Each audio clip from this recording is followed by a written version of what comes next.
Welcome back to Chronicles of Enigma, everyone. Thank you for joining me today. Today's episode includes some disturbing material. Discretion is advised. The McStay Murder Mystery. In the winter of 2009, Joseph McStay, a 40-year-old entrepreneur specializing in indoor water fountains, along with his 43-year-old wife, Summer McStay, and their sons, Gianni and Joseph Jr., made a move to Fallbrook, California, known as the Friendly Village. On January 28, 2010, someone in the household, presumably Summer, conducted searches related to travel to Mexico and obtaining passports for children. On February 1st, 2010, someone logged into Joseph McStay's Inuit account and created a duplicate account for Chase Merritt. A couple of checks were created and deleted for this account. Joseph also sent Merritt an email detailing that he had been overpaid and owed Joseph money. On February 2nd, 2010, more checks were created and removed from the account to Chase Merritt. This was not done from the McStay computer, but from an unknown location. On February 4th, 2010, Joseph, in a rush for a lunch meeting, had a phone conversation with his father. Joseph also reached out to his bank to go over some charges that he was unaware of. Phone records indicate that his last call was with Charles Chase Merritt, a subcontractor who helped with Joseph's product build.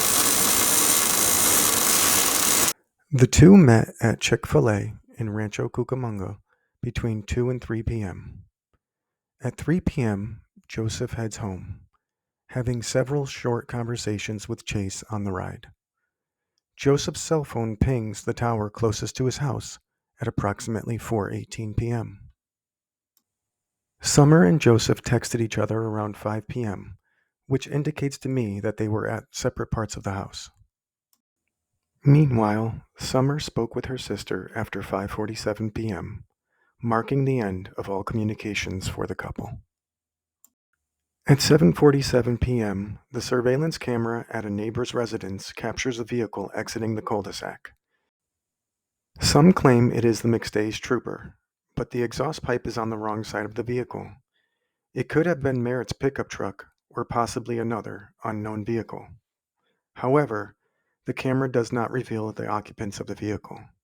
Unfortunately, there was a malfunction with the camera from February 5th to the 14th, and no other evidence could be obtained. At 7:59 p.m., a check to Chase was created and deleted from the McStay's computer. At 8:28 p.m., Joseph's cell phone registers a ping at the Fallbrook Tower, closest to his home. Subsequently, he placed a call to Chase Merritt, although Chase did not answer.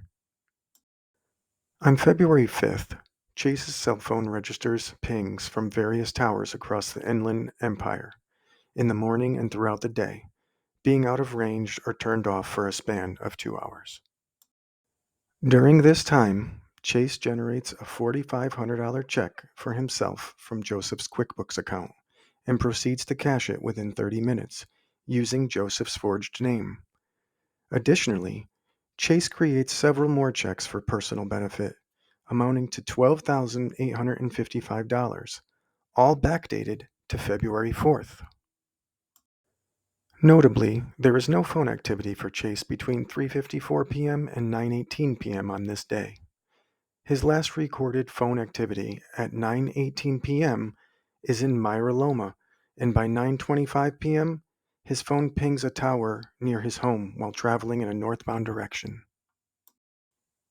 On February 5th, between 9:25 p.m. and 10:46 a.m. the following morning on the 6th, Chase's phone remained untraceable for a total of 13 hours. During this period, his phone pings a tower in Victorville, and by 11:30 a.m., it registers with a tower near the eventual gravesite. On February 8th, 2010, the family's 1996 Isuzu Trooper was towed from a parking lot near San Ysidro, California, Mexican border. Security guards informed investigators that it might have been parked there between 5:30 and 7 p.m. On the same day, a call was placed from Chase Merritt's cell phone to QuickBooks customer service to close out their online account and delete all information. He told the representative that he was Joseph McStay. The end result was that nothing was done. Another check was written to Chase, backdated, and deleted. On February 9th, 2010, Chase Merritt visited Joseph's mother, Susan Blake. He expressed concern about not being able to contact Joseph and inquired if she had any information or how to communicate with him. He also reached out to Joseph's brother to alert him of his concerns. At this point, they had only been missing for 5 days, and it wasn't unlike the McStays to go away for a long weekend. On February 10th, 2010, Dan Kavanaugh, the website builder for Joseph's company, called the San Diego Police Department to perform a welfare check because he had not been able to get a hold of Joseph, and after checking his online history, notices that no emails or orders are being checked. Deputies from the San Diego County Sheriff's Office performed a welfare check on the McStay residence, finding no indications of foul play. The deputies do not enter the premises. On February 12th, Dan Kavanaugh hacks into Joseph McStay's PayPal account and sends himself $800. Concern heightened on February 13th when Joseph's brother Michael went with Chase Merritt to check on the family, found the home deserted with the dogs in the backyard and food left out to spoil. Chase pleads with Michael to file a police report. Michael still assumes they could be on vacation and doesn't feel there is anything wrong. I am an animal lover, and from what I can tell, so were the McStays, and their family knew that too. If they did indeed leave for a small vacation, they would have never left the dogs out unattended and unfed for an extended period. Chase tells Michael that if he doesn't file the report, he will. The family was officially reported missing to the San Diego County Sheriff's Department on February 15th, 2010. Michael McStay admitted to taking his brother's business computer, SIM card, and external hard drive from the house. He returned it once law enforcement advised him to do so. Michael claims it was to retrieve photographs of the family to use for searching purposes and to check financial data that might be helpful towards the investigation, although Michael admits he never even powered either on. At this point, it has been 11 days since the family was last heard from. If something happened in the house, that is more than ample time to cover up any crime.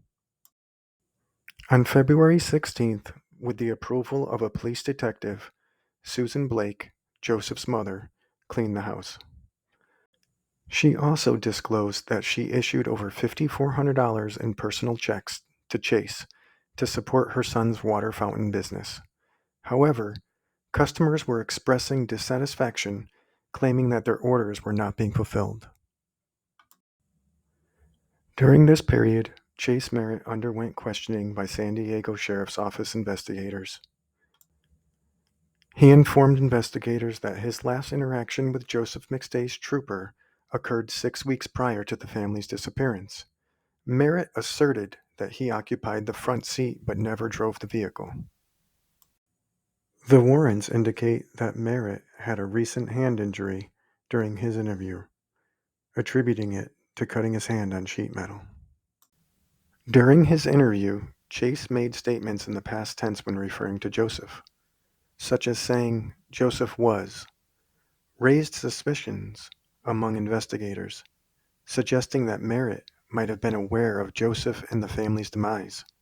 Keep in mind that this was only 13 days since they went missing, and very well may have been on a family getaway. Detectives officially searched the home on February 19th, finding no signs of forced entry, but suggesting a hasty departure.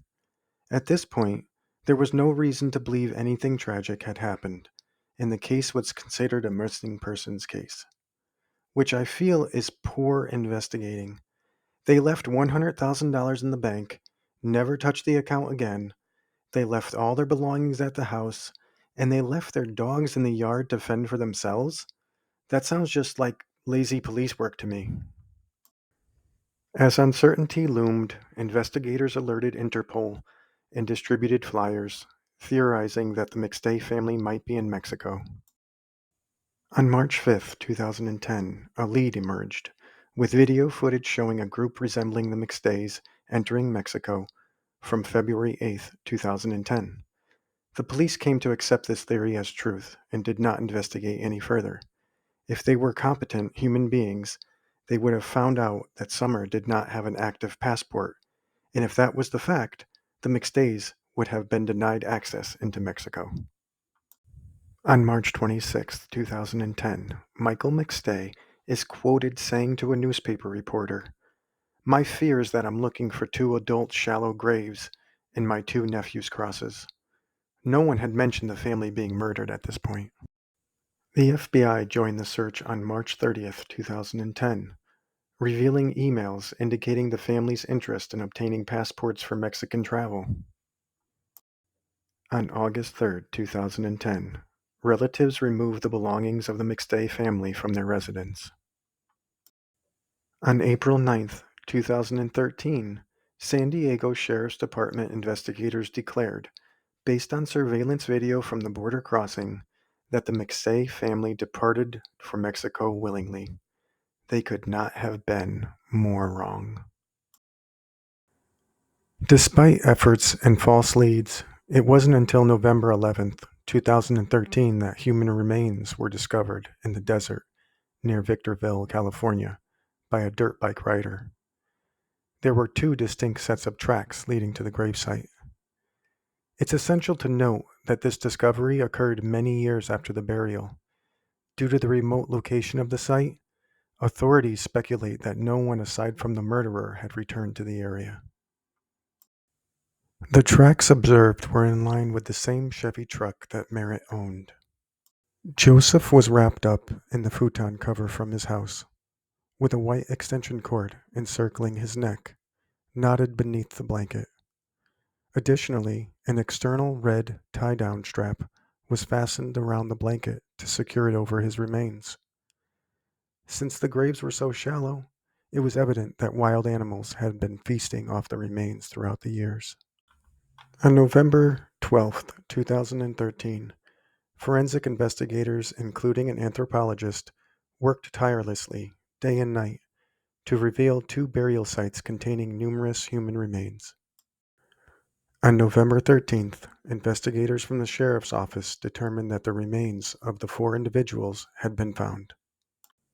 The cause of death, blunt force trauma, was confirmed on November 15, 2013, with dental records identifying the McStay family. The post-mortem examination revealed that the fatal injuries to all four victims resulted from blunt force trauma to their heads, with the suspected murder weapon being a sledgehammer, which was found next to the bodies.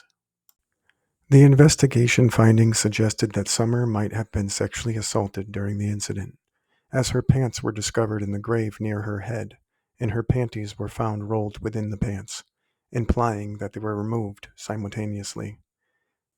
Additionally, there were slices in her bra, leading investigators to believe it was cut off during the tragic event, as outlined in the legal motion. There was white paint located on Summer's bra and on the handle of the sledgehammer, making me feel like the murderer painted after killing the family to conceal the bloodstains from the gruesome massacre. In January of 2014, Chase Merritt hinted at the possibility of writing a book about the McStay family, claiming that Summer had anger issues and Joseph had been grappling with a mysterious ailment for an extended period. Joseph's family acknowledged the existence of an unexplained illness affecting him, and they also acknowledged that Summer was protective of her husband. However, they dismissed Merritt's insinuation that she was responsible for Joseph's illness as baseless. Joseph's father expressed his belief, stating, I genuinely believe she loved my son. The case took a significant turn on November 5th, 2014, when business associate Chase Merritt was arrested for the murders. DNA evidence linking him to the McStay vehicle, along with cell phone records and forged checks, connected him to the crime. In October of 2018, Tracy Riccobene, an associate of Dan Kavanaugh, goes to the police and alerts them that Dan had confessed to the murder and given details as to what happened. She knew that Summer was raped. Police did not find her credible and did not pursue the lead. Merritt's trial began on January 7, 2019, with prosecutors pointing to greed as the motive. On June 10, 2019, Merritt was found guilty based on circumstantial evidence, including forged checks and cell phone data, placing him near the graves. On January 21, 2020, Merritt, at 62, was sentenced to life in prison for Joseph's murder and received the death penalty for killing Summer, Gianni, and Joseph Jr. Despite maintaining his innocence, Merritt now resides on San Quentin death row. There are a lot of missing pieces to this puzzle that we may never get answers for. A lot of people suspect the brother may have been involved, and there's a possibility that Dan Kavanaugh was also implicated. The brother displayed suspicious behavior by refusing to check on the family multiple times, neglecting to report them as missing, even after a person who was found guilty demanded them to do so, falsely claiming ownership of the company, taking the computer from the house, witnessing his mother cleaning the house prior to knowing what happened to the family. Additionally, he possessed the right truck for the circumstances. His statement about not wanting to search for two shallow graves raises questions about how was he aware of the shallowness and the assumption that they were only two graves when there was in fact 4 victims. Furthermore, his initial speculation that they might have gone to Mexico before the discovery of the car on the border raises concerns. It seems peculiar unless the brother had knowledge or involvement in bringing the car to the border and creating those 2 shallow graves. Dan Kavanaugh threatened to take everything from Joseph weeks prior to the incident. He went missing for 10 years after they went missing because he said during an interview, "The police told me to get out of Dodge," but later, in the same interview, redacted that statement, claiming that he was given the impression by the officers to leave town. He claims that he was in Hawaii on February 4th, 2010, but his alibis are easily faked by someone savvy with computer hacking. Joseph and Summer encountered issues with Joseph's firstborn son's stepfather, who had made violent threats. They recorded these threats during a meeting with Joseph's eldest son and subsequently filed a complaint with CPS shortly before the family went missing. The CPS complaint remained unresolved until after the family's disappearance, and there are no available records detailing its resolution. It's worth noting that this person has a felony criminal record. Summer's ex-boyfriend emerged as a person of interest in the case. Back in 2004, at the time Summer met Joseph, she had been living with her ex-boyfriend. It was during this time that she became pregnant with Gianni. Notably, her ex-boyfriend had a criminal record encompassing violent threats, felony vandalism, disturbing the peace, interfering with a business, and resisting a peace officer. The cell phone ping is the most difficult piece of evidence against Chase. If it is true, then I would have to agree with the juryman. There is absolutely no way the tower would ping Chase's phone unless he was there, and there would be absolutely no reason for him to be there at that time unless it was to bury the bodies, in my opinion. What do you think? Could this evidence be staged or framed? Another hard part of the case for me to swallow is the lack of investigation on the white paint found on the bra and sledgehammer. Was it tested? Did it match paint found in the McStay's home? There was paint supplies in McStay's house when it was searched by detectives. Was this paint found in any of the suspects' vehicles? Paint can be a type of forensic evidence. It is used in other investigations all the time. What more evidence would need to be found than someone having the matching paint that was found on the body in their vehicle? I was unable to find any information online concerning the paint, if it was tested, or if any of the suspects' vehicles found any paint inside. There was also a zip tie and electrical cord used to tie up the bodies. Were these tested, and were they able to find a match on any of the suspects? What about the McStay's Isuzu Trooper? Is there really no known footage that could be found along the route from the McStay's residence to where it was dropped off? We know around the time it was brought to the parking lot. Did anyone try to find business security camera footage that might contain the trooper and who was driving it? Dash cams, maybe? Someone, somewhere, must have a clip of the trooper on its way to the parking lot. If Chase did indeed act alone, how did he get home after disposing of the McStay's vehicle? Did he Uber? Taxi? He certainly didn't walk. There must be someone that remembers picking up someone near that parking lot location and driving them over an hour away. Perhaps someone helped Chase move the vehicle, and he followed them to that parking lot to give them a ride back. If this is the case, wouldn't there be traffic camera footage showing Chase's truck following the Isuzu somewhere? We know where the McStays lived, and we know where they were buried. Is there really no footage from those locations around that time? Another key topic that I'm curious about is the investigation into Summer. Everything I've read concerning the law enforcement investigation talks about the killer having ties to Joseph. This very well may be the case. Chase quite possibly could be the murderer, but I'm not 100% convinced. I am curious if law enforcement was so positive of their theory that they neglected to look at all possibilities. Summer went by 6 other names throughout her life. Maybe she was hiding from someone, or maybe she was just eccentric. Regardless of who killed them, I believe the parents were murdered at the house, or perhaps Summer was still alive although badly injured when brought out to the gravesite. If not, the murderer raped a corpse. I think the children might have been killed at the gravesite because a backpack was found with Gianni's remains. I don't believe a murderer would bother bringing a child's backpack with some toys in it to bury. I think it was taken by the child thinking they were going on a trip. I think this because the bodies were found in pajama attire with no shoes. A towel was found with Joseph Jr. as if they had recently gotten out of a bath. Also, there was food left out as if they were about to cook something before something tragic happened. I also believe the 2 graves were dug on separate days. Although they are close in proximity, they are about 15 feet apart. If you were removing a body from the back of your truck to bury it, you wouldn't want to have to take it off the truck and drag it 15 feet away from the first hole. As far as I can tell, both Joseph and Summer's cell phones have never been found.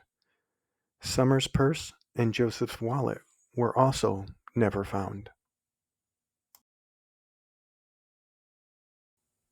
In conclusion, the tragic and perplexing case of the McStay family reveals a web of deceit, betrayal, and violence. The sequence of events leading to their disappearance and eventual discovery of their remains in shallow graves adds layers of mystery to a case that took years to unravel. Thank you for joining me on this mental journey. I hope you found it entertaining. Please like, comment, and subscribe if you haven't already. We truly appreciate the support.